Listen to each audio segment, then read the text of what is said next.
혹시 이런 경험 있으시나요? 예전에는 쉽게 했던 계단 오르기가 힘들어졌거나 의자에서 일어설 때 뚝 소리가 나온다거나 장보기를 하고 나면 다리가 후들후들한 경험 말입니다. 많은 분들이 나이 들어서 그런가 보다 하고 넘어가시는데 사실 이는 매우 중요한 신호입니다. 바로 허벅지 근육이 약해지고 있다는 신호거든요. 오늘 제가 말씀드릴 내용은 복잡한 의학 이론이 아닙니다. 여러분이 집에서, 동네에서 오늘 당장 실천할 수 있는 구체적인 방법들입니다. 그리고 이 방법들이 여러분의 당뇨, 고혈압, 관절염에 어떤 도움이 되는지 쉽게 설명해 드리겠습니다. 먼저 영상 시작 전에 작은 부탁 하나 드릴게요. 오늘 영상이 여러분의 건강한 노년에 조금이라도 도움이 되신다면 구독, 좋아요 버튼 한번 눌러주세요. 그리고 주변의 어르신들에게도 꼭 공유해 주시기 바랍니다. 안녕하세요. 재활의학과 전문의 김학길입니다. 60대, 70대, 심지어 80대에도 허벅지 근육을 키울 수 있습니다. 실제로 제가 진료하는 환자분들 중에는 70세에 운동을 시작해서 80세에 더 건강해진 분들이 많이 계십니다. 여러분도 충분히 할 수 있어요. 일부, 왜 허벅지 근육이 중요한가? 먼저 간단한 테스트를 해보겠습니다. 지금 앉아 계신 의자에서 손을 사용하지 말고 일어나 보세요. 어떠신가요? 쉽게 일어나셨나요? 아니면 조금 힘드셨나요? 이 간단한 동작이 바로 여러분의 허벅지 근육 상태를 보여주는 지표입니다. 의자에서 일어나는 동작은 우리가 일상생활을 독립적으로 살아갈 수 있는지를 판단하는 가장 기본적인 테스트거든요. 허벅지 근육은 우리 몸에서 가장 큰 근육입니다. 전체 근육의 거의 40%가 다리에 있고 그 중에서도 허벅지가 가장 크죠. 그런데 이 근육이 단순히 걷고 뛰기만 하는 게 아닙니다. 첫째, 허벅지 근육은 우리 몸의 혈당 조절 센터입니다. 우리가 밥을 먹으면 혈당이 올라가죠? 이 혈당을 가장 많이 소모하는 곳이 바로 허벅지 근육입니다. 허벅지 근육이 튼튼하면 혈당 조절이 잘 되고 약해지면 당뇨 위험이 높아집니다. 둘째, 허벅지 근육은 제2의 심장 역할을 합니다.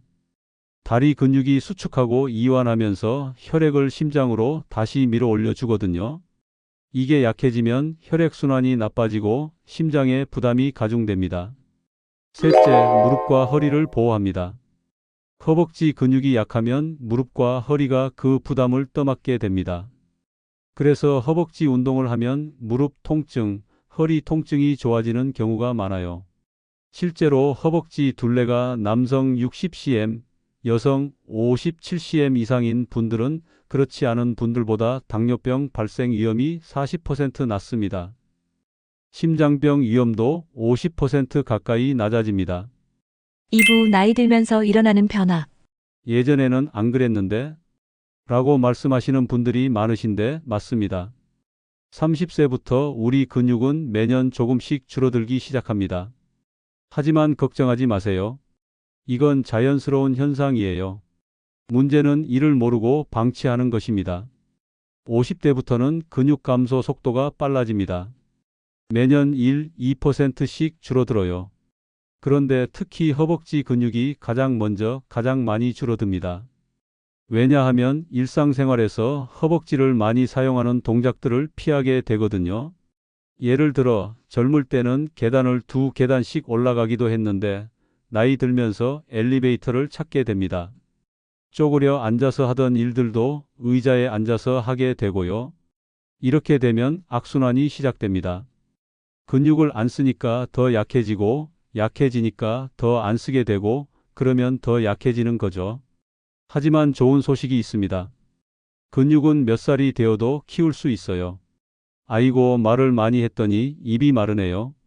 물 한 잔 마시고 다시 건강정보 설명드리겠습니다. 제가 진료하는 85세 할머니도 운동을 시작한 지 6개월 만에 허벅지 근육이 30% 늘어났습니다. 이전에는 지팡이 없이 못 걸었는데 지금은 혼자서도 잘 걸어 다니세요. 근육 감소의 신호들을 알아보겠습니다.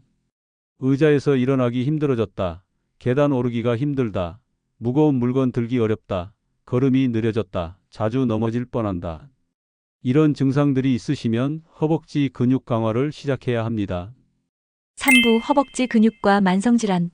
이제 여러분이 가장 궁금해하시는 부분을 말씀드리겠습니다. 내가 앓고 있는 병에 허벅지 운동이 정말 도움이 될까? 당뇨병이 있으신 분들, 허벅지 근육은 혈당을 가장 많이 소모하는 기관입니다. 근육이 많을수록 혈당 조절이 잘 됩니다. 실제로 허벅지 운동을 12주 동안 하신 당뇨 환자분들의 당화 혈색소가 평균 0.8% 떨어졌습니다. 이는 당뇨약 한 알의 효과와 비슷해요. 제가 진료하는 70대 남성분은 허벅지 운동을 2년간 하시면서 당뇨약을 3알에서 한 알로 줄였습니다. 의사인 제가 봐도 놀라운 변화였어요.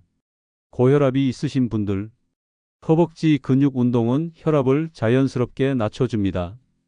근육이 수축하면서 혈관을 확장시키고 혈액순환을 개선하거든요. 보통 8에서 12주 운동하면 수축기 혈압이 10에서 15 정도 떨어집니다. 관절염으로 고생하시는 분들, 무릎이 아픈데 운동을 해도 될까요? 라고 많이 물어보십니다. 오히려 해야 합니다. 허벅지 근육이 약하면 무릎이 그 부담을 떠맡게 돼서 더 아파져요. 허벅지 근육이 강해지면 무릎 관절을 보호해 줍니다. 실제로 무릎 관절염 환자분들이 허벅지 운동을 16주 하니까 통증이 40% 줄어들었어요. 어떤 분들은 수술을 미룰 수 있을 정도로 좋아지셨습니다.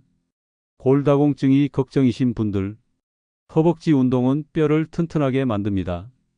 근육이 뼈를 당기면서 뼈 형성을 촉진하거든요. 골다공증 약과 비슷한 효과가 있어요.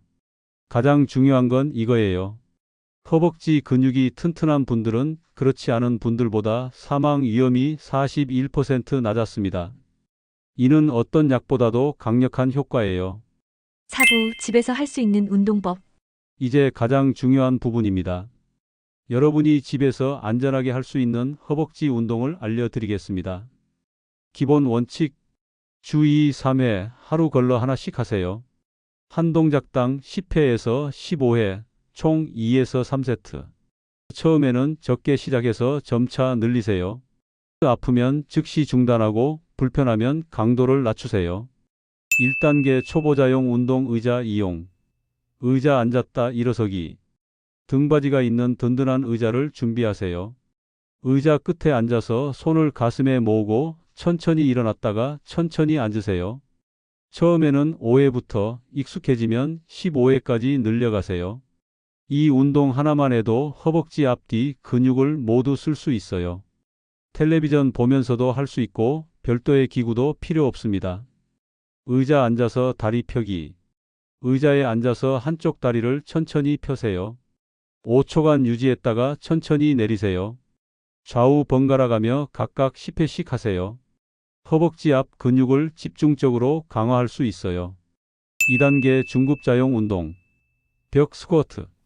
벽에 등을 대고 서서 발을 어깨 너비로 벌리세요. 벽을 따라 천천히 앉듯이 내려갔다가 올라오세요. 무릎이 90도가 될 때까지만 내려가면 됩니다. 처음에는 얕게, 익숙해지면 점점 깊게 앉으세요. 이 운동은 허벅지 전체 근육을 골고루 쓸 수 있어요.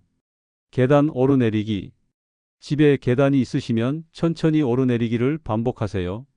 없으시면 튼튼한 상자나 전화번호부를 이용해도 됩니다.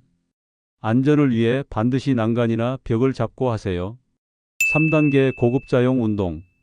런지. 한 발을 앞으로 내딛고 뒷무릎이 바닥에 닿을 듯 말 듯 하게 앉았다 일어서세요. 균형 잡기가 어려우시면 벽이나 의자를 잡고 하셔도 됩니다. 안전 수칙. 운동 전에는 반드시 5분간 가볍게 걸으면서 몸을 풀어주세요.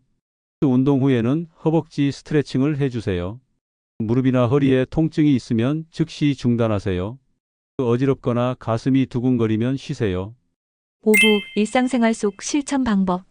운동도 중요하지만 일상생활에서 허벅지 근육을 쓰는 습관을 만드는 게 더 중요합니다. 엘리베이터 대신 계단 이용하기. 한 층, 두 층 정도는 계단을 이용해 보세요. 처음에는 힘들어도 2, 3주 지나면 훨씬 쉬워집니다. 무릎이 아프시면 내려갈 때는 엘리베이터를 타고 올라갈 때만 계단을 이용하세요. 텔레비전 시청 중 운동. 광고 시간이나 드라마 보면서 의자에서 일어났다 앉았다 하세요. 하루에 100번만 해도 큰 효과가 있어요. 장보기를 운동으로. 마트에서 카트 대신 바구니를 들고 다니세요. 그리고 계산할 때까지 제자리에서 까치발을 들었다 내렸다 해보세요. 집안일을 운동으로. 바닥 닦기, 화분 돌보기, 빨래 널기 등을 할 때 쪼그리고 앉는 자세를 많이 하세요. 무릎이 불편하면 무리하지 마시고요. 올바른 신발 신기. 굽이 너무 높거나 너무 평평한 신발보다는 2-3cm 정도의 굽이 있는 편한 신발을 신으세요. 허벅지 근육 사용에 도움이 됩니다. 영양 관리. 근육을 만들려면 단백질이 필요해요. 하루에 계란 한두 개, 두부 반모, 생선이나 닭가슴살 한 토막 정도는 드시려고 노력하세요. 너무 어렵게 생각하지 마시고 평소 먹던 것에서 조금씩만 늘려가세요. 충분한 수분 섭취. 하루 평균 7컵 정도의 물을 마시세요. 근육도 70%가 물이거든요. 6부 단계별 목표 설정과 동기부여. 마지막으로 여러분이 꾸준히 실천할 수 있도록 구체적인 목표를 세워보겠습니다. 1개월 목표. 의자에서 손 안 잡고 일어나기 10회 연속으로 하기. 계단 10개 쉬지 않고 오르기. 허벅지 둘레 1cm 늘리기 줄자로 측정해 보세요. 3개월 목표. 의자에서 일어나기 20회 연속으로 하기. 계단 2층 쉬지 않고 오르기. 10분 연속으로 걷기. 허벅지 둘레 3cm 늘리기. 6개월 목표. 30분 연속으로 걷기. 가벼운 등산하기. 무릎 통증 50% 감소. 당뇨나 혈압 약 줄이기 의사와 상의. 성공 사례들. 제가 진료하는 68세 여성분은 허벅지 운동을 시작한 지 3개월 만에 당뇨약을 2알에서 1알로 줄였습니다. 72세 남성분은 6개월 만에 지팡이 없이 걸을 수 있게 되었어요. 꾸준히 하는 비결. 거창한 목표보다는 작은 목표부터 시작하세요. 가족이나 친구와 함께 하세요. 달력에 운동한 날을 체크하세요. 한번 놓쳤다고 포기하지 마세요. 다시 시작하면 됩니다. 몸의 변화를 사진으로 기록해 보세요. 마지막 당부. 여러분, 늦은 때란 없습니다. 60대든 70대든 80대든 지금 시작하는 게 가장 좋은 때입니다. 허벅지 근육은 여러분의 독립적인 생활을 지켜주는 가장 확실한 방법입니다. 내일부터가 아니라 오늘부터, 지금부터 시작하세요. 의자에서 일어나기부터 시작해도 충분합니다. 더 많은 건강 정보를 원하신다면 구독, 좋아요 버튼으로 응원해 주세요. 그리고 댓글로 여러분의 경험도 들려주시기 바랍니다. 오늘부터 시작하겠습니다. 이런 다짐의 댓글도 정말 힘이 됩니다. 다음 영상에서는 실제로 집에서 할 수 있는 더 자세한 운동법들을 알려드리겠습니다. 건강한 하루 되세요. 감사합니다.